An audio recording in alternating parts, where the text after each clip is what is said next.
Good afternoon, and thank you for joining us here today. Yesterday, Attorney General Eric Holder announced that Pittsburgh is one of 6 cities designated as a pilot site for a national initiative to strengthen and improve the relationship between law enforcement and the communities they serve. The National Initiative for Building Community Trust and Justice is a partnership between the Department of Justice and nationally renowned criminal justice experts that will investigate and invest in training, evidence-based strategies, policy development, and research to combat distrust and mend bonds between Pittsburgh law enforcement and the Pittsburgh community.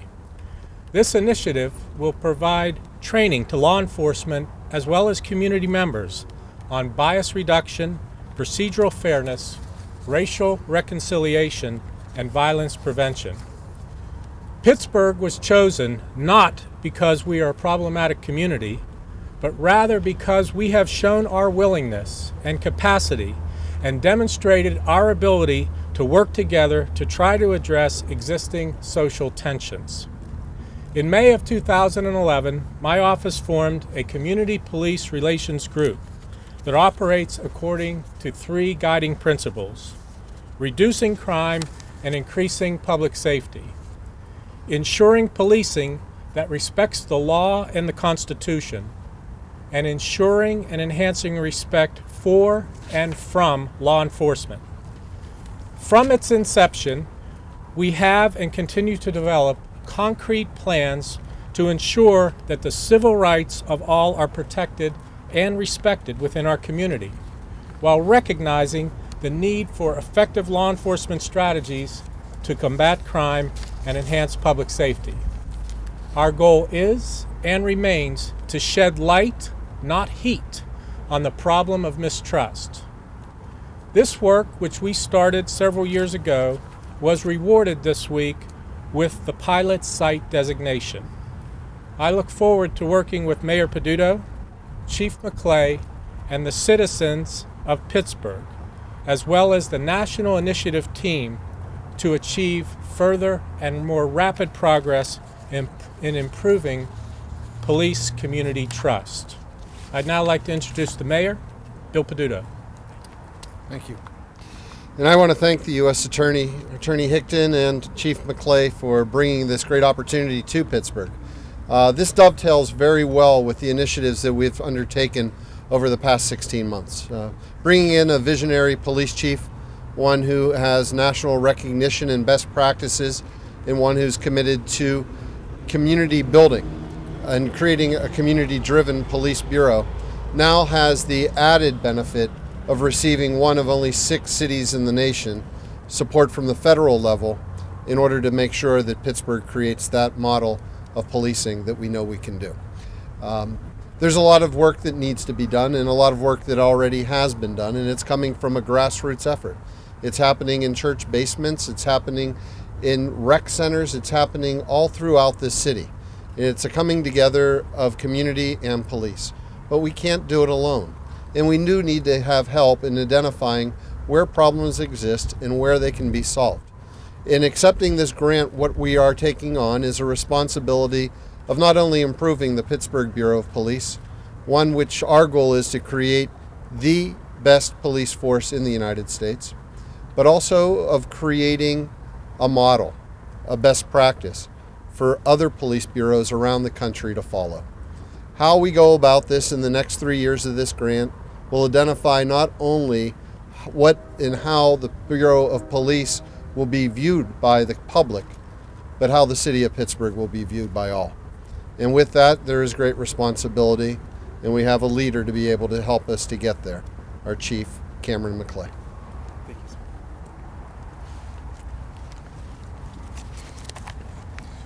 Greetings and thank you for coming. On behalf of the City of Pittsburgh, Department of Public Safety, Bureau of Police, I first want to thank the United States Department of Justice, the National Network for Safe Communities, Yale Law School, the Center for Policing Equity, and the Urban Institute for giving us the opportunity to be a pilot site on this very important initiative. These are challenging times for American policing. Facing public criticism as well as physical threats, The brave men and women who selflessly serve our communities are under attack. At the same time, as a result of high-profile critical incidents involving police use of force, there's been significant distrust and fear and anger within many of those communities that we serve. The policing profession throughout this nation is at a crossroads, but challenging times are also times of great opportunity. Here in Pittsburgh, the Pittsburgh Police, our criminal justice partners, and many community leaders from the many communities that we serve are already mobilized. We recognize the oncoming crisis, and rather than pulling apart, we pulled together. While violence has racked many of the communities around the nation, our protests here have been peaceful and they've been respectful. As I talk about closing trust gaps between the communities and the police, I'm blessed to have so many community members saying to me, "Chief, what do you need and how can we help you?"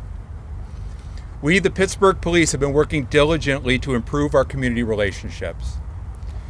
We've been working with our many partners to try to improve our recruitment and hiring practices in order to improve our diversity. We've been examining law enforcement best practices to improve our work, and we've been working hard to improve the integrity of our accountability systems. All of this in an attempt to ensure legitimacy of the police in the eyes of the communities that we serve. But we have a great deal to do, and in many circles, significant trust gaps still exist. Now, I'm very excited about the opportunities to receive the research, the technical support, and the training that it's going to take our policing to the next level. Through increased understanding of implicit bias, procedural justice, and racial reconciliation, in conjunction with the systematic application of law enforcement best practices, it's my vision that we will make the Pittsburgh Bureau of Police a source of pride for this entire community and a benchmark of policing excellence. I want to thank the Pittsburgh community for joining with us as we attempt to build these bridges of trust. And just as importantly, I want to thank and offer my deepest gratitude to the men and women of the Pittsburgh Bureau of Police for their dedicated service and their willingness to help build those bridges. While we have many challenges ahead of us, I believe the world will be watching as we here in Pittsburgh do some great things together. So I thank you, and we're happy to answer any questions that you might have. Chief, can you get specific on exactly what it is this means? What exactly is going to happen? Money coming into the training? Tell us more. I can tell you what I know. There's a lot I don't know yet. Here's what I do know. I do know that this grant comes with academic expertise and support for the purpose of looking at group violence reduction, something I've been talking about a lot since I've gotten here. I know that it comes with some of the best minds in the nation with respect to understanding implicit bias, and it'll bring that kind of training here. I know that it will likewise be bringing some of the foremost researchers in the country in the area of procedural justice and racial reconciliation to come here to provide training and consultation services.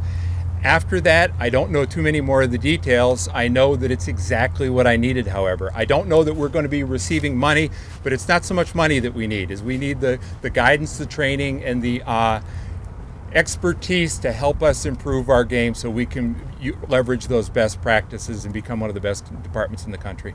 If I could just follow up real quickly. Yesterday, Mayor Giuliani said that there is an atmosphere of imbalance where the police are always wrong, the community is always right. The things you focused on seem to be aimed at the police community. What about the neighborhoods and the community? What happens in there with respect to this program? A couple aspects. Number one, we're not going to stop. We're not going to slow down. We're going to be redoubling our efforts with respect to community engagement and community interaction. But I've been saying since I came into Pittsburgh that the way you improve the quality of the services received by members of the community is by improving the professionalism, the integrity of the policing services, by restoring the integrity of the Bureau, by bringing us up to the highest levels of performance standards. We're likewise going to provide better service to the community. May there be also aspects of the research that's coming in to help with community pieces. There could well be, and I'm just not aware of it. Let me add to that, yeah. I think if we've learned one thing from our work since 2011 is that all of the communities in Pittsburgh and indeed all of Western Pennsylvania want aggressive and effective law enforcement. They just want to be part of the discussion and part of it, not the target of it. The community members that we have partnered with recognize their role and responsibility in building safer communities. And so do the people in law enforcement we've been working with. That is why this is such a great opportunity for us at just the right time. How long will this pilot project be in place? Well, that remains to be seen. The 6 cities that were selected are all going to be part of what is a total grant of approximately $4.7 million. And much of the work that is done in Pittsburgh will benefit other communities that are part of the pilot effort, and much of the work done elsewhere will benefit here. I think because this is so important and we have such great experts, much remains to be seen about what we do and how we do it. So beyond what the chief has said in terms of the broad outlines of the goals of the program, and some of which has been set forth in some of the paperwork you have seen, I think I would hesitate to be too specific about the details and the details of the strategy as well as how long it's going to take. If you know yet, when this is underway, all of these experts who are coming in, how are they going to be interacting with officers in day-to-day police activities? Well, a lot of that remains to be seen, and some of the guidance to answer that question is we've actually done some of this already here. You may remember that we brought in 2 police officers from Kansas City who wrote the book Policing with Respect several years ago. And we did a training session that included law enforcement as well as the community members, and their words and their suggestions were as important for both the community and police to hear. But the simple suggestion of those 2 was that by reaching out to the community with a gesture of opening up the precinct and putting a hot pot of coffee available to the community members, that simple step made police officers' job more safe.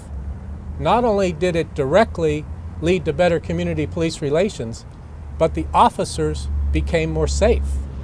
So as we do this, I think we're going to learn a lot of things as they go along. The Attorney General yesterday announced the program. You here are following up on it today. What's the next step? What will specifically happen next to get this ball rolling? You know, at this point. The chief has received direct communications from the people who are coordinating the program through Office of Justice programs. I'm working with the Civil Rights Division of the Department of Justice and Office of Justice programs. I think that one of the things we're going to try to do using scientific-based strategies is develop baselines so we can measure progress. And so I think that's probably going to be the first step. But I think nobody really wants to delay the important step of the unintentional bias training, not only for law enforcement, but for the community.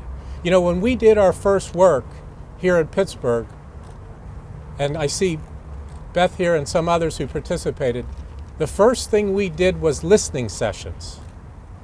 And it was very, very difficult, but very important to allow the community to tell the police what their concerns were in a completely unvarnished way. And it was very difficult and very important to allow the community to tell the police what their concerns were. There was a huge catharsis that occurred in this city when that happened. And I truly believe that we are much more better off today, in addition to the fact that I think the Department of Justice recognized this is a place where we can become a positive example. I think we have averted some of the violence you've seen around the country because of the work we've done. But as the chief said and as the mayor said, we have much more work to do.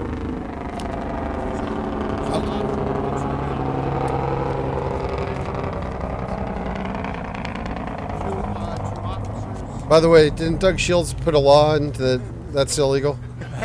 Get him. I'll get him. All right. To debate on officers, and perhaps the U.S. Attorney wants to address this, who may feel, oh, here's somebody else looking over our shoulder, or that this looks of attention. What do you want to communicate to officers, or what should Pittsburgh police expect from all of these federally recruited experts that will be coming to Pittsburgh and watching them work and talking to them about their work? I think that, you'd be hard pressed to find a city that doesn't struggle with this issue. Every city does. It exposes itself in certain cases and in certain cities. But there's only 6 that have been given this opportunity to find solutions. And not only to find solutions, but talking about the money side of it, there's over $1 million that will be coming here, but that's only a small portion when compared to the amount of resources through the expertise that will be offered in kind.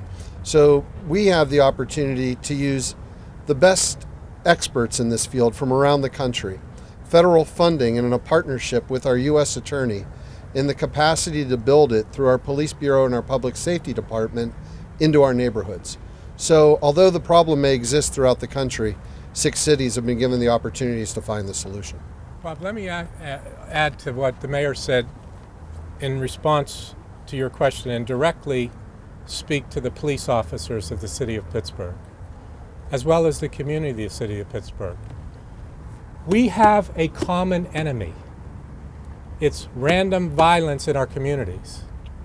The community is concerned about it because they believe that it is disproportionately affecting them, and particularly young African American males.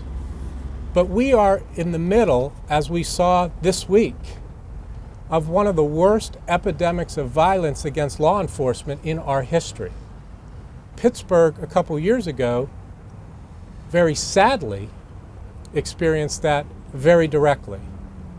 Because we have a common enemy, I believe that fair-minded people understand that it is essential for us to work together to eliminate community violence, both against the community and against the police officers. And if we keep our eye on that prize, on that ball, I think we're all on the same team. And that has been one of the huge guiding principles of our work so far. And I think that's one of the reasons the people at the Department of Justice are very excited to do their work in Pittsburgh. They believe we can succeed here. They believe we have an administration and the mayor and a police chief and Cam McClay who can help us succeed, and that we can become, as we are now, an even better shining example for the rest of the country to observe. And Bob, before we get on, Bob has the question of the day because get all 3 of us answering it. There's one really short point I want to make sure to emphasize. I'm so excited about this because this is a gift I'm giving to the officers of the Pittsburgh Bureau of Police. This is not something being done to us.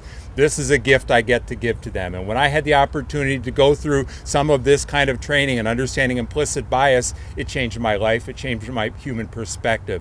This is a gift we're giving to the men and women of the Police Bureau. It's going to make us better. I'm sorry. Joe?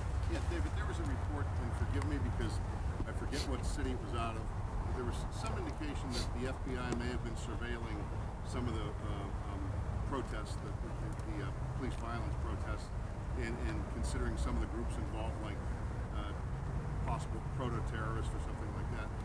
And my question is, and it doesn't go to this, but you talk about fair-minded people, but I've been to some of these rallies, and I believe there's fair-minded people from the community there, and I believe the police are fair-minded, but there's also some groups there that I think by any objective measure, and they hold up their signs and pass out their cards, so we know who they are, from the very far left fringes that seem to be taking advantage of the fact that there's this unrest and attempting to sow more unrest as a result of it. Is that being looked at all? Well, that's a hard question to answer in a general way. I think the Attorney General was fairly direct about that yesterday, that at a time when grudging progress was being made in Ferguson, we had an unfortunate incident that was initiated by someone who did not appear to be at all interested in reconciliation in Ferguson. Right. So no doubt what you say is generally true, and that there are people who are not focused on the same goals of racial reconciliation eliminating unconscious bias, and developing science-based, evidence-based violence reduction strategies that can make our communities safer, no doubt.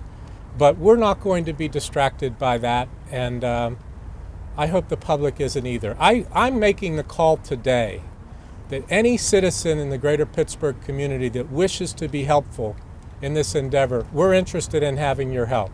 You know, we did 4 community forums that were regional. We did a citywide forum. We had huge positive turnout. I was particularly encouraged by the contributions of young people who had not had their voice, because this is not a new problem, and it is not simply a problem in Pittsburgh.